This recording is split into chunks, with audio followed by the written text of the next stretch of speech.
make the artist as comfortable as possible in your place, performing or whatever, then you're going to get the best music, and that's what the main focus is.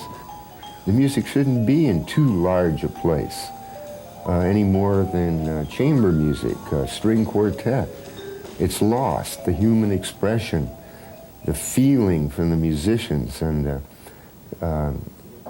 so small places have, small facilities. We do need them. We need them for jazz, and we need them for all small group music. But economically, they're going to have to be subsidized now.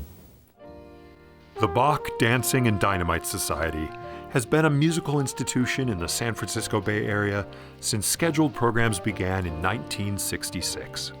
Starting from humble beginnings in 1957 as the tiny Ebb Tide coffee shop just across from isolated Miramar Beach in Half Moon Bay, the Bach has grown over the years into a unique musical venue that has presented many world-famous jazz musicians and the occasional classical group for over 55 years. But with famous jazz clubs closing or barely hanging on due to the pandemic, what will happen to the Bach after the age of COVID? When 27-year-old Pete Douglas first moved up to the Bay Area with his wife and baby daughter, he wound up taking a job as a San Mateo County probation officer. But Pete was never destined to be a respectable official. Soon, he craved a return to the laid-back, music-filled Southern California beach life of his youth. One hot night I'm laying in bed, suddenly the light bulb goes off, just like the cartoon. And I said, I'll go back to the beach and find someplace to rent. So Saturday morning or something, I had to babysit the only child, Linda. She was 3 years old. And I put her in the car and we drove out here. This exploratory trip in November of 1957 to the coast, and eventually to Miramar Beach, led Pete to purchase a lot by the ocean with a stucco shack on it, an abandoned old beer joint with a counter and 7 stools inside. He converted it into a coffee shop and home. He and his wife slept in the rear in an unfinished pump house, and the children slept in a bedroom in the back of the shop. Well, it was one of those beautiful winter days in December. The sun was out. I'm in a bathing suit. It was so warm. And I thought, well, now we did the right thing, We'll fix this place up somehow and live in it. For a while, Pete continued to commute to San Mateo, working the cafe on weekends and holidays. Pete's non-conventional, laid-back, Beat Generation philosophy and style of dress clashed with the requirements of his job as a probation officer, and even, at times, with the straight upper-middle-class values of his own upbringing. I wasn't trying to be a bohemian type, but the way, in my mind, and trying to live on the beach and all that, I was trying to find a place in this society. I wasn't going to get along in the straight world, that politically I was always in trouble in any organization, and I couldn't stand it because I couldn't be honest. The same relaxed, accepting seaside ambiance that attracted Pete to Miramar Beach attracted many of his patrons, including beach bums, wayward teens, hippies, and hitchhikers, and his cafe prospered. Miramar Beach was, just a small rural town. There was only buildings right along Murata Road. There wasn't anything in the back fields. There was agriculture. They, maybe grew peas or something like that. But for the most part, it was just absolutely, it's beautiful now, but it was absolutely beautiful then. And we would run around. I mean, my parents were pretty laissez-faire. And so we pretty much, had the rule the roost around here. You could walk right down to the beach. There was no cliff. It was just sand dunes, and so we were at the beach often. We rarely had shoes on. We hung out in the ponds and collected frogs, and so it was it was definitely a nice childhood. And I remember sitting at the bar at the original beer joint, as my dad likes to call it, they called it the Ebb Tide Cafe, which is what we lived in. Pete was a natural in this role. since his live and let live attitude welcomed all kinds of people that wandered by his isolated location. Inside me, I'm a real straight middle class guy. Also, it was very important that I could be myself. I was so tired of having to think or be political around people or be socially correct. Coming back to the beach was the refuge. He created this scene, and no matter what, he was going to keep going at that. Informal jam sessions started in the tiny cafe in 1958, rather spontaneously. As business thrived, Pete made the Bach a nonprofit and found himself in need of a proper home for his growing family. In the beginning, I was, 20, 25 years ago, when these guys were jamming in my house. What was I doing? I was enjoying the music. I wasn't thinking about being a community leader in jazz or anything like that. I was just having fun.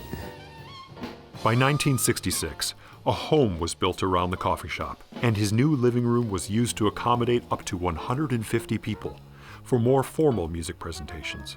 As time went on, my dad then built on our home, which was the northern side of the building here, and I have a lot more memories of the music at that point, and because that's when I think it became more formalized. I started charging. Pete's 3 daughters, who were living close by with his now ex-wife, were called upon every Sunday to send out invitations and to set up, take down, and clean up after concerts. We would set up chairs and we had a stage right in our living room. We'd swing around the couch, and many people just sit on the floor or on the couch, and then in the chairs lined up. Pete never intended for the Bach to become a world-famous jazz venue. But the growing number of appreciative and enthusiastic patrons outgrew the confines of his living room. In 1972, Pete added a formal concert hall onto his home, with 200 seats and a small stage. Creating and nurturing the Bach and its unique ambiance was Pete's artistic and cultural masterpiece. As I changed and matured, I began to understand myself more and more about the music, what the role was. In fact, I would say no matter how much I enjoyed jazz, I was always a little skeptical of its pretensions about being, an art music or something like that. But perhaps even as late as 10 years ago, I began to, when I had booked through the really world-class talent through here, I begin to see what an incredible and remarkable music it is. Then you feel a responsibility then, see?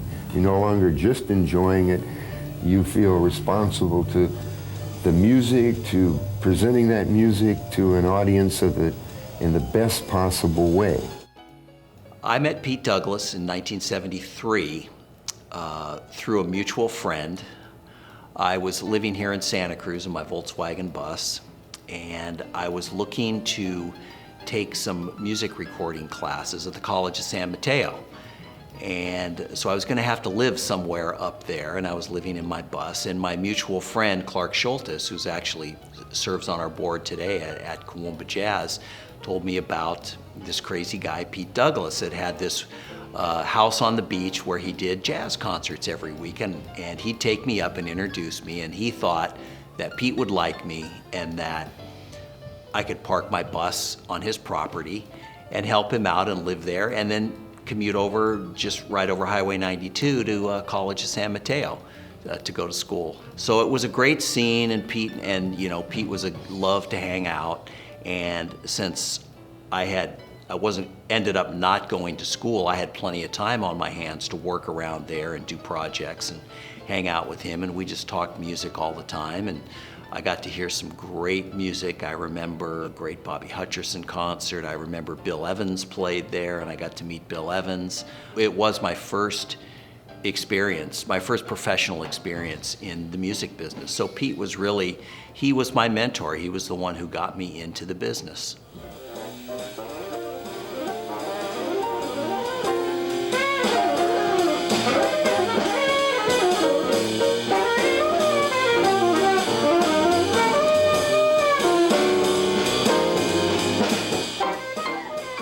Remaining true to his principle of providing patrons with the highest quality musical experience was Pete's driving force.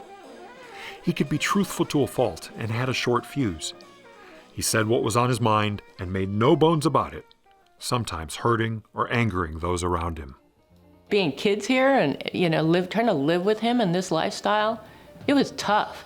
Dad would, if someone walked up, because it looks like a public building, a lot of people walk up all the time, he just invites them right in. You could be having dinner. He'd be like, yeah, pull up a chair, let's have dinner. As a kid, you want your dad's attention once in a while. Oh no, just like that, it's gone. Pete had a really unique personality, and he could get hot real fast. And if he didn't like something that was going on, and so he could be a little volatile sometimes, but he was really sweet. I understood who he was, and I knew how to tiptoe around him when he was getting a little testy. Pete was beloved by the musicians who played at the Bach and appreciated his efforts to provide them with the best conditions to play their music, and by his patrons, who developed great loyalty to Pete and to the Bach. I think what made Pete tick, and there were three traits that he had in abundance. He was a passionate guy, and he was very passionate about music, particularly jazz and classical music. He was also very stubborn, and if he wanted to do something, he was just going to keep doing it, even if he had to keep beating his head against the wall. And third, he was a very social guy. Pete loved a social scene. And so I think when you combine those three things, he's living out there in the beach, he's got a little place that's already licensed for entertainment and a public space. So it was already zoned for that. So I think you combine his passion for music, his dedication and stubbornness, and the fact that he just loved a social scene, I think it evolved over time. Pete died in 2014 at the age of 85. His middle daughter, Barbara, became president of the society. Since then, she has taken up the mission of carrying on Pete's vision of presenting jazz in a chamber music-light setting where both world-class musicians and the audience can share an intimate artistic experience. With the onset of the coronavirus, this task has become increasingly challenging. Many famous jazz clubs have either closed or are struggling to remain open. Knowing the challenges already faced by her father in nurturing the Bach for so many years, Barbara views this time as just one of many challenges to keep this special venue alive. I think that Barbara has done as good a job, and frankly, much better than most, in staying active. She's doing live streaming almost every week. And what's amazing about Barbara, I tell her sometimes, she has a lot of her dad in her. She's stubborn, she's determined, she's very smart. She's a much better business person than I think Pete ever was. But she has that same passion for the music and that same sense of determination that she's going to do this. I still remember when after Pete passed and she came to me about what I thought she should do with the Bach, and I said, Barbara, let it go. It's, maybe this thing, as great as it was, should begin with Pete and end with Pete. I said, it's a whole lot of work to keep this going, and you'd have to build an infrastructure, and you really want to think long and hard about it. And as I should have figured, she didn't take my advice. And as in true Douglas fashion, moved forward with it, and God bless her. She's done amazing things. The Bay Area should be very thankful to have the Bach still an operational venue and have somebody of Barbara's skill and intelligence and dedication to keep it going. It's been 60 years almost now of what has happened here, and someone correct me if I'm wrong, but I just don't think there are very many places in the world that have been in existence this long presenting live jazz. And yeah, only maybe 30 concerts a year, not, you know, not like some of the clubs that do it every night or did. But we've been consistent, and we've been doing this for a long time, and the musicians are such a big part of it. I always say, you know, Sundays is like going to church here. It is, you know, a moving experience, and the musicians are moved, the audience is moved. You know, it's a beautiful experience.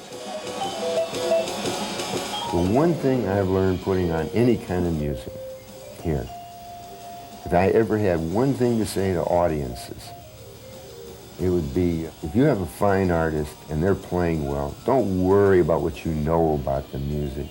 It's their job to communicate. You'd be amazed how they can go through layers of your prejudices and your emotional entanglements of the day when you walked into the place and all the other problems you bring with you. A great music performance cuts through it all. You become a changed person.